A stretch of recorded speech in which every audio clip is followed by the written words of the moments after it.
Doctor ortho Ayurvedic oil and capsule. अब दर्द भी घुटने टेकेगा। सीएम धामी ने की घोषणा, टिहरी के मदन नेगी में खुलेगा नया केंद्रीय विद्यालय, स्थानीय बच्चों को मिलेगी गुणवत्तापूर्ण शिक्षा। देहरादून में बढ़ते अपराध के खिलाफ कांग्रेस ने निकाला मशाल जुलूस, धामी सरकार को लिया निशाने पर।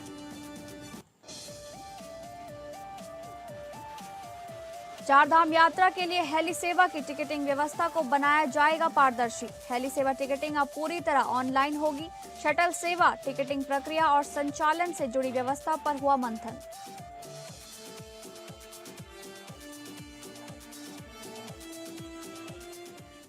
नमस्कार, आप सभी का स्वागत है उत्तराखंड न्यूज में। मैं हूं आपके साथ शालिनी राणा।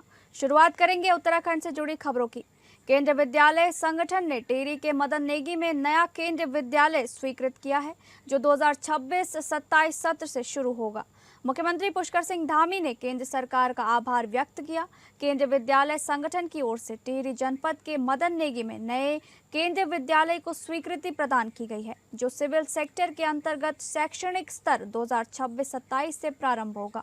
पुष्कर सिंह धामी ने मदन नेगी क्षेत्र में केंद्रीय विद्यालय की स्थापना को मंजूरी मिलने पर केंद्र सरकार का आभार व्यक्त किया है। मुख्यमंत्री ने कहा कि इस विद्यालय के खुलने से मदन नेगी और आसपास के ग्रामीण क्षेत्रों के बच्चों को गुणवत्तापूर्ण शिक्षा स्थानीय स्तर पर ही उपलब्ध हो सकेगी। इससे क्षेत्र के शैक्षिक ढांचे को मजबूती मिलेगी और अभिभावकों को भी अपने बच्चों की पढ़ाई के लिए दूर नहीं जाना पड़ेगा।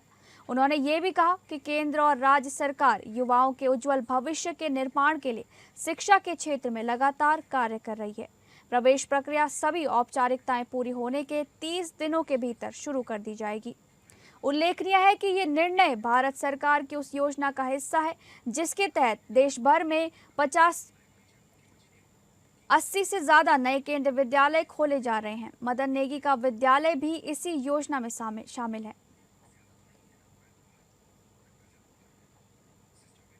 उत्तराखंड की राजधानी देहरादून में दिन दहाड़े घटित हो रही हत्याकांड की घटनाओं को लेकर देर शाम को युवा कांग्रेस के कार्यकर्ताओं ने प्रदेश कांग्रेस कार्यालय से पुलिस मुख्यालय तक मशाल जुलूस निकालकर धामी सरकार और पुलिस प्रशासन के खिलाफ हल्ला बोल किया। कार्यक्रम में प्रदेश अध्यक्ष गणेश गोदियाल सहित सैकड़ों की संख्या में युवा कांग्रेस कार्यकर्ताओं ने प्रतिभाग किया। भाजपा सरकार और पुलिस प्रशासन के खिलाफ नारेबाजी करते हुए पुलिस मुख्यालय की ओर हाथों में मशाल लेकर मार्च करते हुए प्रदेश युवा कांग्रेस उपाध्यक्ष विनीत भट्ट ने कहा कि युवा कांग्रेस पुलिस प्रशासन से देहरादून में हुए सभी हत्याकांडों की उच्च स्तरीय निष्पक्ष जांच करवाते हुए अपराधियों पर कठोर कार्रवाई की मांग करती है। कल हमने अपने युवा साथियों के साथ कांग्रेस भवन से और पुलिस मुख्यालय सुभाष रोड तक कानून व्यवस्था की जो हालत है, जो कमज़ोर और जो खोखले दावे सरकार और पुलिस प्रशासन के लगातार सोशल मीडिया और मीडिया में कर रही है, उसकी पोल पट्टी लगातार देहरादून में आए दिन हत्याएं हो रही हैं, जघन अपराध हो रहे हैं, कहीं बलात्कार हो रहे हैं, कुछ ना कुछ आए दिन किसी न किसी अपराध की सुर्खियां हमारे न्यूज़पेपरों में आए रहते हैं। जहां एक और देहरादून पहले शांति, सुरक्षा और शिक्षा के लिए जाना जाता था, आज वहीं देहरादून शहर हमारा पूरे देश में सबसे असुरक्षित महिला के मामले में असुरक्षित है और छात्रों के मामले में असुरक्षित श्रेणी में आ गया है। और आज हमारा शहर आपराधिक नगरी के रूप में चर्चित है। द्वाराहाट नगर में पुलिस कप्तान अल्मोड़ा के पहुंचने पर स्यालदे बिखौती मेला समिति ने पुलिस कप्तान का स्वागत किया। साथ ही मेले को सुंदर बनाए जाने के लिए और शांति व्यवस्था बनाने के लिए अतिरिक्त पुलिस बल की मांग मेला समिति उपाध्यक्ष हेम रावत ने की। बता दें कि बैसाखी को लगने वाला द्वाराहाट का प्रसिद्ध स्यालदे बिखौती का मेला 13 अप्रैल से 17 अप्रैल तक चलेगा, जिसके लिए पुलिस कोतवाल विनोद जोशी द्वारा यातायात मार्ग भी परिवर्तन किया गया है। इसके लिए आम जनता तक ये परिवर्तित मार्ग की जानकारी दी जाएगी। नगरे निशान जब आएंगे तो समय हजारों की संख्या में लोग साथ रहते हैं, ऐसे में यातायात परिवर्तन करना अनिवार्य रहेगा। मेले को सुंदर बनाने के लिए हर कार्य किया जाएगा। साथ ही मेला समय 14 और 15 अप्रैल को मदिरा की दुकानों को मेला क्षेत्र पर बंद रखने की बात कही गई है। नमस्कार। आज यहाँ पे द्वाराहाट नगरी में हमने द्वाराहाट कोतवाली में आगामी साल बिखोती मेले के संबंध में लोगों से भी चर्चा करी और सुरक्षा व्यवस्था को लेकर जो प्रबंध हमने ऑलरेडी किए हैं उसके संबंध में भी कोतवाल द्वाराहाट से हमने समीक्षा करी है। तो इसमें पूरी तरीके से संपन्न कराने के लिए और शांतिपूर्ण माहौल में इस मेले को आयोजन कराने के लिए द्वाराहाट पुलिस, अल्मोड़ा पुलिस जो है पूरी तरीके से सक्षम है और सारी तैयारी हमने कर ली है और फोर्स का भी आकलन करके एक ट्रैफिक प्लान भी हमने विस्तृत तैयार किया जा रहा है, जो पब्लिक मीटिंग में भी और मीडिया के माध्यम से भी, आप लोगों के माध्यम से भी शेयर किया जाएगा। तो ये पूरी तरीके से एक शांतिपूर्ण माहौल में हम इसको संपन्न करें। जिला मजिस्ट्रेट नैनीताल के निर्देशों के क्रम में हल्द्वानी नगर क्षेत्र में संचालित बुक सेलर्स की जांच हेतु आज प्रशासन ने सख्त अभियान चलाया। इस दौरान 3 अलग अलग टीमों का गठन किया गया, जिसमें नगर मजिस्ट्रेट, उप जिलाधिकारी एवं तहसीलदार हल्द्वानी के नेतृत्व में शिक्षा विभाग और राज्य कर विभाग के अधिकारी शामिल रहे। जांच में ये भी सामने आया कि कुछ विद्यालयों में एनसीईआरटी की बाहर की महंगी पुस्तकें संचालित की जा रही हैं। इन पुस्तकों के औचित्य और कीमतों की जांच के लिए शिक्षा विभाग को निर्देशित किया गया है। प्रशासन ने स्पष्ट किया कि एनसीईआरटी की पुस्तकों के मुकाबले अधिक कीमत वाली पुस्तकों को उचित नहीं माना जाएगा। इसके अलावा कुछ स्कूलों में play group, pre nursery, LKG और यूकेजी कक्षाओं के संचालन की भी जानकारी मिली है, जिनकी मान्यता और पंजीकरण की जांच के निर्देश दिए गए हैं। देखिए, पूर्व में जनवरी माह में एक डिटेल एसओपी निजी विद्यालयों के लिए निर्गत की गई थी और उसके बाद एक वर्कशॉप भी इनके साथ आयोजित की गई थी और उसमें भी एसओपी के पालन के लिए सभी को कहा गया था। उसके पालन की स्थिति जानने के लिए डीएम साहब के निर्देश के क्रम में 3 टीमें बनाकर नगर क्षेत्र और उसके आसपास जितने भी बुक सेलर्स हैं उनकी जांच की गई और उसमें हम लोगों ने ये देखा कि कई जो विद्यालय हैं उनमें pre nursery, play group, LKG, UKG की क्लासेस संचालित हो रही हैं और उसमें पुस्तकें भी लगाई गई हैं। उनकी मान्यता की जांच के लिए शिक्षा विभाग को कहा गया है। उधम सिंह नगर में प्राइवेट स्कूलों द्वारा एनसीईआरटी की किताबों के अलावा एक्स्ट्रा बुक्स खरीदने के लिए मजबूर किया जा रहा है बच्चों को। जिला पंचायत सदस्य चरणजीत सिंह ने मुख्य शिक्षा अधिकारी से बात की और शिकायत दर्ज कराई है। शिक्षा अधिकारी ने बताया कि 27 मार्च को स्कूलों को एनसीईआरटी की किताबें चलाने के निर्देश दिए गए थे, लेकिन स्कूल मनमानी कर रहे हैं। इस मामले को मुख्यमंत्री के सामने उठाया जाएगा और आगे की कार्रवाई की जाएगी।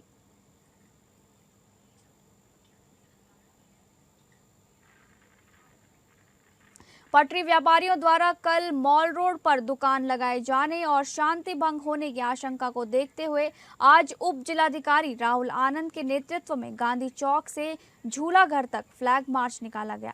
इस दौरान नगर पालिका के अधिशासी अधिकारी के साथ ही पुलिस, होमगार्ड और पालिका के कर्मचारी मौजूद रहे। फ्लैग मार्च को लेकर शहर में चर्चाओं का बाजार गर्म होता नजर आ रहा है। इस मौके पर उप जिलाधिकारी राहुल आनंद ने बताया कि माननीय उच्च न्यायालय द्वारा पटरी व्यापारियों को किसी भी प्रकार की राहत नहीं दी गई है। मॉल रोड को अतिक्रमण मुक्त रखने के लिए प्रशासन पूरी तरह से तैयार है। उन्होंने कहा कि यदि किसी भी प्रकार की बाधा उत्पन्न की जाएगी तो पुलिस द्वारा कड़ी कार्रवाई की जाएगी। नगर पालिका अधिशासी अधिकारी गौरव भसीन ने कहा कि मॉल रोड को पूरी तरह से अतिक्रमण मुक्त रखा जाएगा और न्यायालय के आदेशों का पालन करते हुए पटरी व्यापारियों को वहां पर दुकान नहीं लगाने दी जाएगी। इसके लिए नगर पालिका और पुलिस का सहयोग लिया जा रहा है।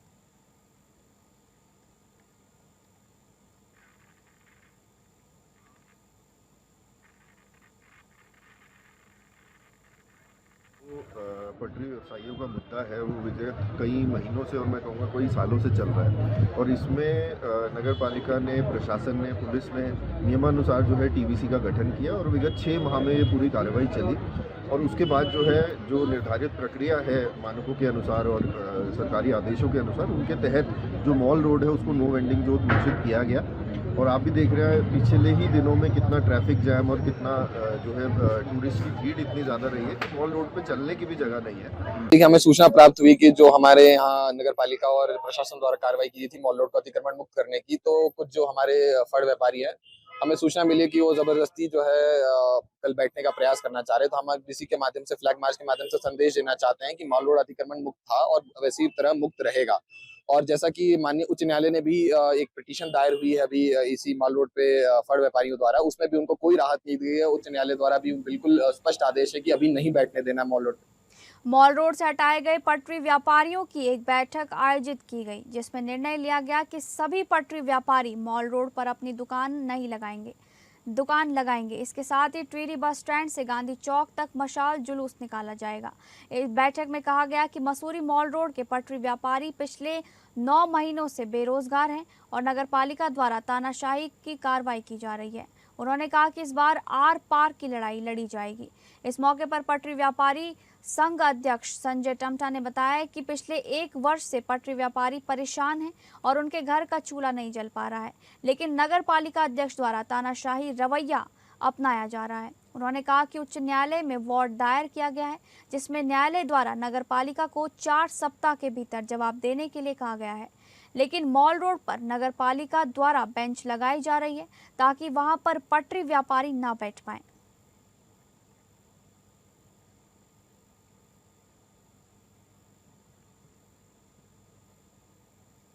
पहले तो बहुत बहुत धन्यवाद बोलूंगा मैं आप सभी को कि आप लोग यहाँ पर आए। पिछले कई दशकों से रेहड़ी पटरी का ये धरना प्रदर्शन, प्रार्थना पत्र देना, एसडीएम के पास जाना, नगर पालिका के पास जाना, उनसे इस रूप में अपने लिए रोजगार की व्यवस्था के लिए जो उनकी व्यवस्था पहले से चली आ रही थी, उसके संदर्भ उनको याद करवाना कि भाई हम यहाँ पिछले कई दशकों से हमारी पीढ़ी दर पीढ़ी बैठी हुई है और हम यहाँ लोग पिछले कई सालों से यहाँ पर अपना रोजगार कर रहे हैं, अपना व्यवसाय कर रहे हैं। जैसे ही नगर पालिका अध्यक्ष यहाँ पर प्रथम नागरिक बन के आती है मीरा सकलानी जी, सबसे पहले तो मैं आप लोगों का धन्यवाद करता हूँ कि आप लोग जो है गरीबों की आवाज जो है आगे तक बढ़ाते हैं। इसका आज जो हमारी मीटिंग थी, इसका मेन जो उद्देश्य था वो ये था कि हमारी जो इन नगर पालिका वालों की जो मीटिंग हुई है परसों, वो किसी एजेंडा में इन्होंने जब हमको उठाया था वहां से नगर रेहड़ी पटरी से जब इन्होंने उठाया था, तो वहाँ का ये एजेंडा नहीं था कि इन्होंने ना हमको नोटिस दिया रेहड़ी पटरी वालों को और ना ही इन्होंने कहीं हमें कोई सूचना दी है कि आपके खिलाफ जो है यहाँ पे पिटीशन दायर हो गया है, अब आपको जवाब देना पड़ेगा, आपके लिए नोटिस हो गया है। तो मैं आपको वास्तविकता बताता हूँ, 31 तारीख को ही पिटीशन दायर। खबरों में आगे बढ़ेंगे। भारतीय जनता पार्टी ने रानीखेत में 2 दिवसीय दीनदयाल उपाध्याय प्रशिक्षण महाअभियान 2026 का समापन किया और 47वां स्थापना दिवस मनाया। इस अवसर पर कार्यकर्ताओं ने एक दूसरे को मिठाइयां बांटी। जिलाध्यक्ष घनश्याम भट्ट ने कहा कि पार्टी की रीति नीति और इतिहास के बारे में सभी कार्यकर्ताओं को बताया गया और केंद्र और राज्य सरकार की जन कल्याणकारी योजनाओं को बूथ स्तर तक ले जाने का आह्वान किया। उन्होंने पार्टी के वरिष्ठ नेताओं को याद किया और सभी को शुभकामनाएं दी। इस अवसर पर कई भाजपा कार्यकर्ता उपस्थित रहे।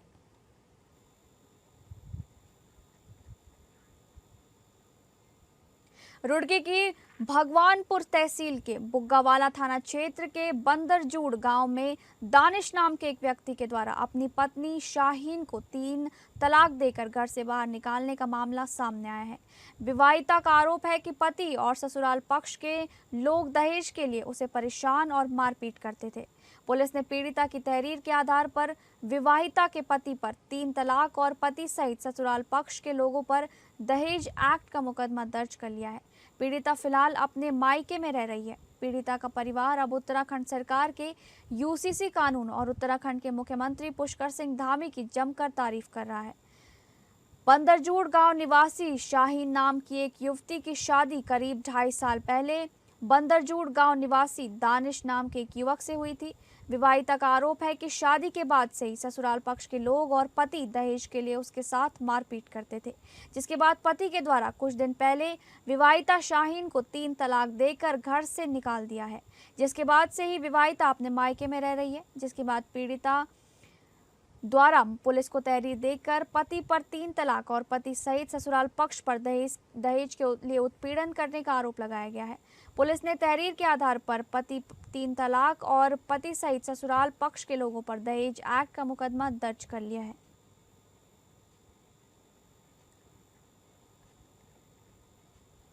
बुगावाला थाना क्षेत्र में बंदरजूड़ एक विलेज है, तो वहाँ से कल एक शिकायत आई थी। एक महिला द्वारा ये बताया गया था कि उसके पहले दहेज के लिए प्रताड़ित करते रहे उसको ससुराल वाले उसको, और बाद में उसके पति ने मौखिक रूप से उसको तलाक दे दिया और उसके बाद घर से निकाल दिया। तो इस संबंध में मुकदमा लिखा गया है, जिसमें कि डॉरी प्रोविजन एक्ट का सेक्शन 3 और 4 है, और उसके अलावा जो हमारे स्टेट गवर्नमेंट का मुस्लिम महिला विवाह पर अधिकारों की सुरक्षा अधिनियम 2019, इसका सेक्शन 3 और 4 है, BNS 115(2) है और BNS 85 है।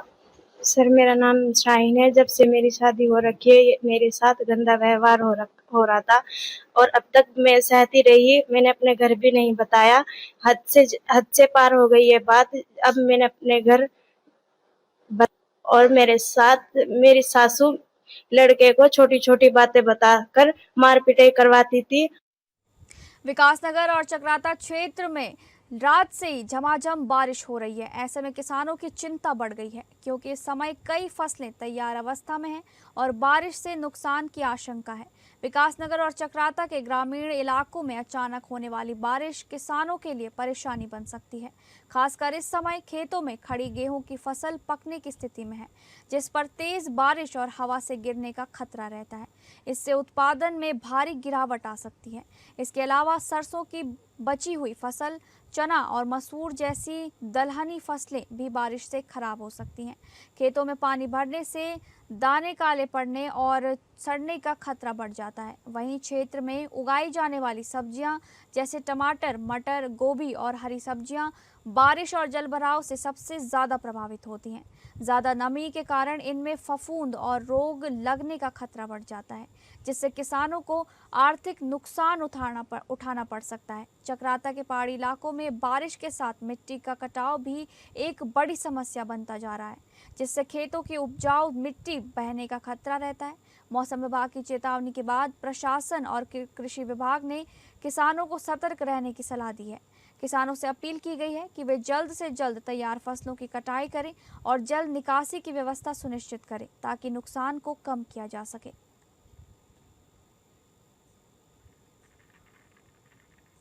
विकासनगर कालसी वन प्रभाग के तिमली रेंज में उस वक्त हड़कंप मच गया जब तिमली रेंज के धौला अनुभाग के गुज्जर बस्ती में ग्रामीणों ने नाले में एक भारी भरकम बर्मीज पाइथन को फंसा हुआ देखा। सूचना मिलते ही वन विभाग की टीम मौके पर पहुंची और तुरंत रेस्क्यू ऑपरेशन शुरू किया गया। कड़ी मशक्कत के बाद वन विभाग ने 14 फीट लंबे और 55 किलो के भारी भरकम इस पाइथन को सुरक्षित बाहर निकाला, जिसके बाद टीम ने प्राकृतिक आवास में सुरक्षित उसे रिलीज कर दिया गया। आपको बता दें, गर्मी के बढ़ते तापमान के कारण अक्सर जंगली जीव आबादी वाले क्षेत्रों का रुख करते हैं। पूछवादून का इलाका जंगलों से घिरा होने के कारण यहां सांपों का निकलना आम बात हो गई है। फिलहाल इस भारी भरकम पाइथन को जंगल में रिलीज करने के बाद लोगों ने राहत की सांस ली है।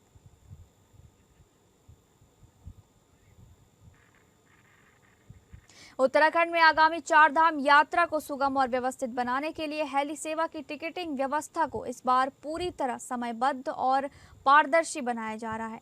श्रद्धालुओं को किसी प्रकार की परेशानी न हो, इसके लिए संबंधित एजेंसियों ने संयुक्त रूप से तैयारियां तेज कर दी हैं। हेलीकॉप्टर सेवा लेने वाले यात्रियों की सुविधा को ध्यान में रखते हुए उत्तराखंड नागरिक उड्डयन विकास प्राधिकरण और Indian railway catering and tourism corporation के बीच महत्वपूर्ण बैठक हुई। इसमें शटल सेवा, टिकटिंग प्रक्रिया और संचालन से जुड़ी व्यवस्था पर मंथन हुआ।